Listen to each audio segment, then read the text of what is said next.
राम जी, आप पूरे इस पांचों राज्यों के चुनाव में, क्योंकि उत्तराखंड में मुझे जो खबरें मिल रही है कि सांप्रदायिकता के लाइन पर बहुत सारा चुनाव गया, उत्तराखंड का भी, और अगर गोवा का भी आप देखेंगे तो ये पूरे देश में ऐसा नहीं हुआ है। और कहीं ना कहीं पंजाब का भी एक विश्लेषण करना चाहिए सांप्रदायिकता के एंगल पे। तो ये पूरे चुनाव को पूरे देश के लेवल पे आप किस तरह से देख रहे हैं? देखिए, इसमें मैं इसको दो प्रकार से देखना चाहूँगा। यूपी के बारे में जैसे डॉक्टर यादव ने कहा, वो हमें गहराई से देखने की ज़रूरत है। और दूसरा गोवा, पंजाब, उत्तराखंड और मणिपुर, इनका थोड़ा अलग है। इन चारों राज्यों के बारे में एक बात मैं आपको जो पूरे देश पे लागू होती है, वो निश्चित रूप से ये है कि बीजेपी जब चुनाव लड़ती है तो अकेली नहीं होती है। उसके साथ पूरा पूरा जो आरएसएस का परिवार है, आरएसएस का गठजोड़ है, वो जुड़ा होता है। और इस बार तो मोहन भागवत और उसके उनके सरकार्यवाह ने पहले ही भाजपा के एसोसिएट संगठनों की मीटिंग बुलाई और उसमें उन्होंने उनको कहा कि भारतीय जनता पार्टी के लिए पूरा पूरा काम करने की ज़रूरत है। तो पहले तो ये याद रखिए कि इन संगठनों ने समाज में जो ध्रुवीकरण किया है, वो बहुत गहराई से बैठा दिया गया है। और उसकी गहराई की कल्पना इस बात से होती है कि जैसे डॉक्टर यादव कह रहे थे कि एक तरफ किसान आंदोलन ने ये सांप्रदायिकता की खाई को पाटने का काम किया, दूसरी तरफ से जो बयान प्रधानमंत्री के आए, जो बयान योगी आदित्यनाथ के आए, उन्होंने जो पहले से सांप्रदायिकता को बिठाया गया है, उसको और मजबूत कर दिया गया। पहले से बिठाया गया का मतलब मेरा ये है कि कई दशकों से ये प्रचारक, ये स्वयंसेवक इन क्षेत्रों में जाकर अलग अलग तरीके से हिंदू मुस्लिम के बारे में जो बातें करते हैं, मुसलमानों के खिलाफ जो लगातार नफरत फैलाते हैं, उसका निश्चित प्रभाव समाज के एक बड़े तबके पर है और वो इन चुनावों में भी प्रतिबिंबित होता है, पहली बात। दूसरी बात, आप देखिए कि आज देश में भारतीय जनता पार्टी एक अकेला संगठन है जिसके पास संसाधन सबसे ज़्यादा हैं, जिसके पास कार्यकर्ता सबसे ज़्यादा हैं और जिसके कार्य करने का तरीका बहुत मजबूत है। और वो इतना मजबूत है कि वो उनका पन्ना प्रमुख से लेके तो जो उम्मीदवार है, पूरी एक कड़ी बनी हुई होती है। और इसमें बाकी राज्यों को छोड़कर मैं थोड़ा भी यूपी के बारे में खास तौर से बोलना चाहूँगा। पहले आप देखिए शकील कि हुआ क्या कि जो भी पत्रकार थे, निष्पक्ष पत्रकार, जो ज़मीन पर जाकर इन्वेस्टिगेशन कर रहे थे, उन्होंने देखा अखिलेश यादव की रैलियों में बहुत भीड़ आ रही है और लोग बहुत उत्साह से अखिलेश यादव का स्वागत कर रहे हैं, पहली बात। दूसरी बात, जो जाति के समीकरण हैं, उसमें भी अखिलेश यादव ने बहुत सारे महत्वपूर्ण संगठनों को अपने साथ लिया, यानी उनके साथ एक जो जनाधार जन समर्थन है, उसकी प्रक्रिया बहुत मजबूत थी। अब जब जो जैसे बिहार में हुआ, तेजस्वी यादव की रैलियों में भीड़ बढ़ी थी पर वो जीत नहीं पाए।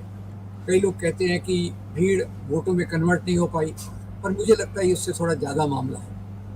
मामला ऐसा है कि एक तो समाज में जो ध्रुवीकरण को बैठाया गया है, वो बहुत डीप है, वो बहुत डीप है। उसको आसानी से उसका निराकार करना संभव नहीं है। ये बिहार में भी हमें दिखा और उत्तर प्रदेश में पहले से ज़्यादा दिख रहा है। अब उत्तर प्रदेश का आप हाल देखिए, एक तरफ लोग अखिलेश की रैलियों में आ रहे हैं, दूसरी तरफ ये भी देखिए कि उत्तर प्रदेश की जनता ने क्या क्या सहा है पिछले 5 सालों में, 7 सालों में, क्या क्या सहा है आप देखिए। नोटबंदी हुई, लाखों लोगों का रोजगार गया। कोरोना लॉकडाउन हुआ, हजारों लाखों मजदूर अपने गांव में जाते हुए मारे गए और उनकी लाशें गंगा में तैर रही हैं। लाशों का सामूहिक संस्कार किया जा रहा है। हॉस्पिटल में ऑक्सीजन नहीं है, उसकी कमी से लोग मर रहे हैं। तो ये सब चीज़ों को देखिए। इसी उत्तर प्रदेश में 2 दलित लड़कियों का भयंकर उन पर अत्याचार हुआ, रेप हुआ और उन्हीं क्षेत्रों में भी, हाथरस में भी कोई जीत कर आए, और इधर आप देखिए एक तरफ किसानों पर जो आशीष मिश्रा ने कार चलाई वो भी आप देखिए। अब ये सब चीज़ें देखकर लगता है कि इसके बावजूद अगर बीजेपी इतनी मेजॉरिटी से आ रही है तो उसकी उसकी सच्चाई हमको कहीं और देखना पड़ेगा। लोगों में असंतोष है, पर उसका जवाब देने के लिए आरएसएस के कार्यकर्ता हर एक गांव-गांव तक फैले हुए हैं और उसमें जो बात इन्होंने कही, हर एक चीज़ का जवाब, जैसे मैंने बातें कही कोरोना की डेथ, तो उन्होंने एक फैला अफवाह पूरा गांव में सफलतापूर्वक इस बात को बैठाया कि कोरोना तो पूरी दुनिया में हुआ और मोदी जी नहीं होते तो और लोग मारे जाते। महंगाई के बारे में बात किया तो बोले महंगाई तो पूरी दुनिया में है, पेट्रोल की कीमतें दुनिया भर में बढ़ रही है। तो सब चीज़ों को असरदार तरीके तक दूर तक ले जाने का काम एक बड़े संगठन ने किया। ये दूसरी बात है। तीसरी बात आप देखिए कि नरेंद्र मोदी इन्होंने जो बयान दिए उसमें एक बहुत खराब बयान था कि साइकिल का इस्तेमाल आतंकवाद के लिए होता है। अब उनका इशारा जो भाई सपा को मुस्लिमों का वोट मिलता ज़्यादा और साइकिल होती है, साइकिल से आतंकवाद को जोड़ा उन्होंने और मतलब ये एक चुनकर उन्होंने इस बात को कहा। और योगी लगातार एक के बाद एक कभी अब्बाजान शब्द का इस्तेमाल कर रहे हैं, कभी केशव प्रसाद मौर्य जो चुनाव हार गए वो जालीदार टोपी शब्द का इस्तेमाल कर रहे हैं। और उसी के साथ साथ अगर आप देखें तो योगी ने हर बार माफिया राज और उनको मुसलमानों से जोड़ा कि यह जो भी अव्यवस्था थी, कानूनी अव्यवस्था, उसको उन्होंने मुसलमानों से जोड़ा। तो मुझे तो लगता है कि बाकी जो तथ्य हों, एक ईवीएम मशीन, इलेक्शन कमीशन का रोल और सबसे ज़्यादा जो गहरा रोल है वो चुनाव के सांप्रदायिकीकरण का। राम मंदिर के बारे में बार बार बात की गई कि भाई हमने तो राम मंदिर बनवा दिया, काशी कॉरिडोर भी बनवाया और इसके आगे भी ऐसी योजनाएं हैं। तो जिसको एक इशारे से सांप्रदायिकता को ज़्यादा बैठाने की बात है वो लगातार मोदी और योगी के द्वारा और आरएसएस की पूरी मशीनरी के द्वारा हुई। तो जो भी हमारे किसान आंदोलन ने एक सकारात्मक योगदान दिया उसके कारण इसकी तीव्रता पहले से कम हो गई होगी, इस बात में मैं विश्वास रखता हूँ। अल्लाह अकबर और जय श्री राम एक बार कहा गया, वो बहुत प्रभावी था। पर सवाल तो आखिर में रहता है कि कौन सी लकीर ज़्यादा लंबी है। इन्होंने जो किसान आंदोलन ने जो लकीर खींची उससे बड़ी लकीर आरएसएस मोदी योगी ने खींच दी, कहीं आतंकवाद से जोड़कर, कहीं अपराध से जोड़कर और पूरे अंडरवर्ल्ड और दूसरी चीज़ों से जोड़कर उन्होंने इस बात को किया। और योगी ने तो फिर कहा ये लड़ाई 80 बनाम 20 की है, 80 बनाम 20, 80 यानी हिंदू, 20 यानी मुसलमान। तो मुझे लगता है कि उनके जो पैंतरे हैं, हम केवल इस बात पर संतोष नहीं मान सकते कि उनकी सीटें पहले से कम हो गई है।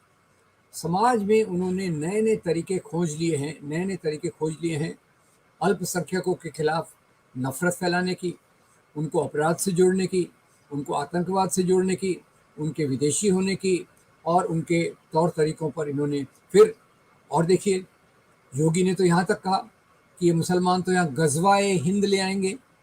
अब कौन कौन सोचने वाला व्यक्ति ऐसी चीज़ में विश्वास रख सकता है कि भारत जैसे लोकतंत्र में अल्पसंख्यक मुसलमान अपना राज्य स्थापित कर लेंगे। तो ये चीज़ों को आप नज़रअंदाज, मुझे लगता है इन चीज़ों को गहराई से सोचने की ज़रूरत है। और यही वो चीज़ें हैं जिसके कारण इनकी सीटें भले ही कम हुई, क्योंकि इतनी भयंकर तेज़ी से यूपी की आर्थिक हालत का ह्रास हुआ है, उसमें खराबी आई है, स्वास्थ्य सर्विसेज नहीं है, एजुकेशनल नहीं है, अनएम्प्लॉयमेंट कितना बढ़ गया है, किसानों का हाल कितना बुरा है।